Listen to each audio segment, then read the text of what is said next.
Herkese merhaba arkadaşlar, kanalıma hoş geldiniz. Yine yepyeni bir videoyla karşınızdayız.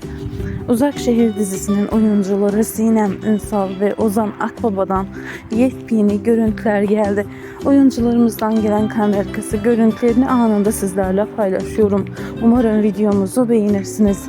Videomuzu beğenip paylaşmayı, bize destek olmayı unutmayın. Bir sonraki videomuzda görüşürüz. Hoşça kalın, iyi seyirler.